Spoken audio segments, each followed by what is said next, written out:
जय श्री राधे श्री हरिवंश राधा वल्लभ लाल की जय। श्री हरिवंश महाप्रभु की जय। परम पूज्य गुरुदेव महाराज की जय हो। बहुत बहुत स्वागत है आप सभी का श्री चैतन्य चरितावली में। बड़े ही सुंदर अध्यायों का हम श्रवण कर रहे हैं, जिसमें आज हम श्रवण करेंगे पत्नी वियोग और प्रत्यागमन। बड़ा ही मार्मिक प्रसंग है ये, ध्यान से सुने। पर इसे शुरू करने से पहले चलिए एक बार महाप्रभु के प्राणों से प्यारे हरि नाम को गा लेते हैं। मेरे साथ साथ आप भी गाइए। हरे कृष्ण कृष्ण कृष्ण हरे हरे, हरे राम राम राम हरे हरे। जय श्री राधे श्री हरिवंश। पत्नी वियोग और प्रत्यागमन। पतिर्हि देवो नारीणाम पतिर्बंधु पतिर्गतिः, पत्युर्गति समा नास्ति दैवतम वा यथा पतिः। अर्थात स्त्रियों का पति ही देवता है, पति ही बंधु है और पति ही गति है। पति के समान उनकी कोई दूसरी गति नहीं और पति के समान उनका कोई दूसरा देवता नहीं। जय जय श्री राधे। पत्नी गृहस्थ आश्रम में एक सर्वश्रेष्ठ और सर्वप्रधान वस्तु है। गृहिणी के बिना गृहस्थ ही नहीं। पत्नी गृहस्थ के कार्यों में मंत्री है, सेवा करने में दासी है, भोजन कराने में माता के समान है, शयन में रंभा के समान है और धर्म के कार्यों में अर्धांगिनी है, क्षमा में पृथ्वी के समान है। अर्थात गृहस्थ की योग्य गृहिणी ही सर्वस्व है। जिसके घर में सुचतुर, सुंदरी और मृदुभाषिणी गृहिणी मौजूद है, उसके यहाँ सर्वस्व है। उसे किसी चीज की कमी ही नहीं और जिसकी गृहिणी ही नहीं, उसके है ही क्या। लोकप्रिय निमाई पंडित की पत्नी लक्ष्मी देवी ऐसी ही सर्वगुण संपन्ना गृहिणी थी।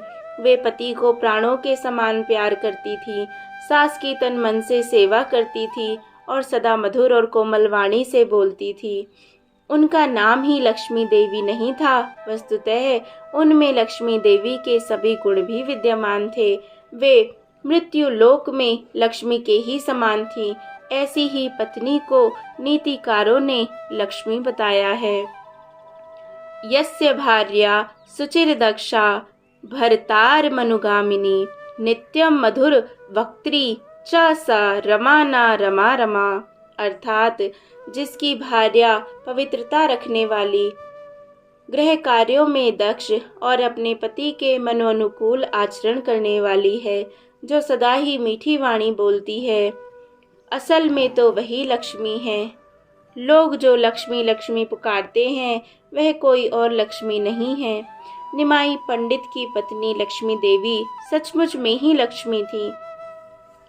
पूर्व बंगाल की यात्रा के समय माता के आग्रह से निमाई लक्ष्मी देवी को उनके पितृगृह में कर गए थे।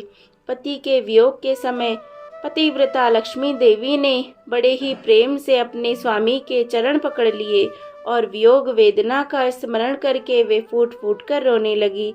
निमाई ने उन्हें धैर्य बंधाते हुए कहा, इस प्रकार दुखी होने की कौन सी बात है, मैं बहुत ही शीघ्र लौट कर आ जाऊंगा, तब तक तुम यहीं रहो। मैं बहुत दिनों के लिए थोड़े ही जाता हूँ, वैसे ही 10-20 दिन घूम घाम कर आ जाऊंगा। उन्हें क्या पता था कि यह लक्ष्मी देवी से अंतिम ही भेंट है। इसके बाद लक्ष्मी देवी से इस लोक में फिर भेंट ना हो सकेगी। लक्ष्मी देवी को भांति भांति से आश्वासन देकर निमाई पंडित ने पूर्व बंगाल की यात्रा की। इधर लक्ष्मी देवी पति के वियोग में खिन्न चित्त से दिन गिनने लगी। उन्हें पति के बिना यह संपूर्ण संसार सूना ही सूना दृष्टिगोचर होता था। उन्हें संसार में पति के सिवा प्रसन्न करने वाली कोई वस्तु नहीं थी। प्रसन्नता की मूल वस्तु के अभाव में उनकी प्रसन्नता एकदम जाती रही। वे सदा उदास ही बनी रहने लगी। उदासी के कारण उन्हें अन्न जल कुछ भी अच्छा नहीं लगता था। उनकी अग्नि मंद हो गई, पाचन शक्ति नष्ट हो गई और विरह ज्वाला के ताप से सदा ज्वर सा रहने लगा।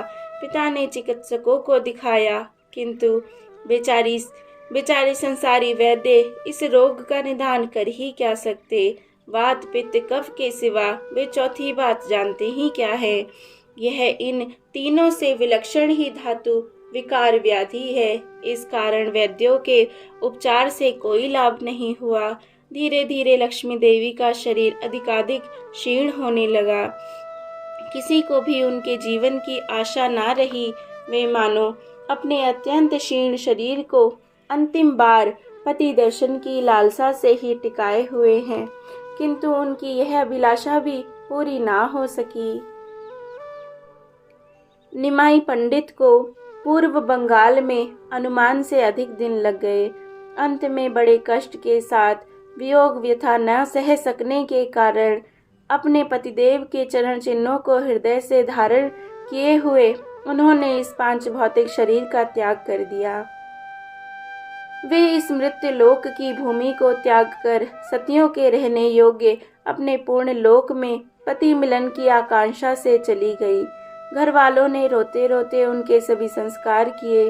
इधर निमाई पंडित को पूर्व बंगाल में भ्रमण करते हुए कई मास बीत गए। अब उन्हें घर की चिंता होने लगी। उन्हें भान होने लगा कि हमारे घर पर जरूर कुछ अनिष्ट हुआ है। हृदय के भावों को असंख्यों कोसों पर से हृदय में आ जाते हैं। लक्ष्मी देवी की अंतिम वेदना इनके हृदय को पीड़ा पहुंचाने लगी। इन्हें अब कहीं आगे जाने का मन नहीं हुआ। इसीलिए इन्होंने साथियों को नवद्वीप लौट चलने की आज्ञा दी। आज्ञा पाकर सभी नवद्वीप लौट चलने की तैयारी करने लगे। बहुत से नवीन छात्र भी विद्योपार्जन के निमित्त इनके साथ हो लिए थे। उस सभी को साथ लेकर नवद्वीप की ओर चल पड़े। उन्हें काफी धन तथा अन्य आवश्यकीय वस्तु भेंट और उपहार में प्राप्त हुई थी। थोड़े ही दिनों में फिर ये नवद्वीप में ही आ गए। इनके आगमन का समाचार बिजली की तरह नगर में फैल गया। इनके इष्ट मित्र स्नेही तथा पुराने छात्र दर्शनों के लिए इनके घर आने लगे। ये सभी से यथोचित प्रेम पूर्वक मिले। सभी ने यात्रा के कुशल समाचार पूछे। इन्होंने सबसे पहले अपनी माता के चरणों में स्पर्श किया। माता का चेहरा मुरझाया हुआ था। वे पुत्र और वधू के वियोग तथा पुत्री की चिंता के कारण अत्यंत दुखी सी मालूम पड़ती थी। चिरकाल के बिछड़े हुए अपने प्रिय पुत्र को पाकर माता के सुख का वारा पार ना रहा। गौ जिस प्रकार बिछड़े हुए बछड़े को पाकर उसे प्रेम पूर्वक चाटने लगती है, उसी प्रकार माता निमाई के युवा शरीर के ऊपर अपना शीतल और कोमल कर फिराने लगी। उनकी आंखों से निरंतर प्रेमाश्रु निकल रहे थे। निमाई हंसते हुए कहने लगे, अम्मा, सब कुशल तो है। मुझे अनुमान भी नहीं था कि इतने दिन लग जाएंगे। तुम्हें पीछे कोई कष्ट तो नहीं हुआ? पुत्र के ऐसा पूछने पर माता चुप ही रहीं। तब किसी दूसरी स्त्री ने धीरे से लक्ष्मी देवी के परलोक गमन की बात इनसे कह दी। सुनते ही इनके चेहरे पर दुख, संताप, वियोग के भाव प्रकट होने लगे। माता और भी जोरों के साथ रुदन करने लगी। निमाई की भी आंखों से अश्रु बह रहे थे।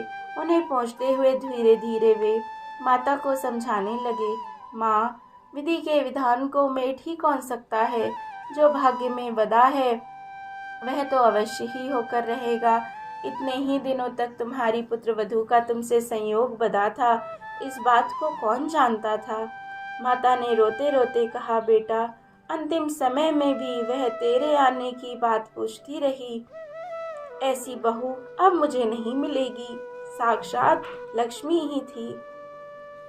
निमाई यह सुनकर चुप हो गए। माता फिर बड़े जोरों से रोने लगी। इस प्रकार प्रभु ने कुछ जोर देकर कहा, अम्मा, अब चाहे तू कितनी भी रोती रहे, तेरी पुत्रवधू तो लौटकर आएगी नहीं, वह लौटने के लिए नहीं गई है। अब तो धैर्य धारण से ही काम चलेगा। पुत्र के ऐसा समझाने पर माता ने धैर्य धारण करके अपने आंसू पोंछे और निमाई को स्नान आदि करने के लिए कहा। फिर स्वयं उन सब के लिए भोजन बनाने में लग गईं। भोजन से निवृत्त होकर निमाई पंडित अपने इष्ट मित्रों के साथ पूर्व बंगाल की यात्रा संबंधी बहुत सी बातें करने लगे और फिर पूर्व की भांति पाठशाला में जाकर पढ़ाने लगे। जय जय श्री राधे, जय जय श्री राधे। तो इस प्रकार यह अध्याय आज यहाँ विराम लेता है। इसके आगे हम आगे श्रवण करेंगे। जय जय श्री राधे। श्री हरिवंश महाप्रभु की जय हो, जय हो, जय हो। जय श्री राधे।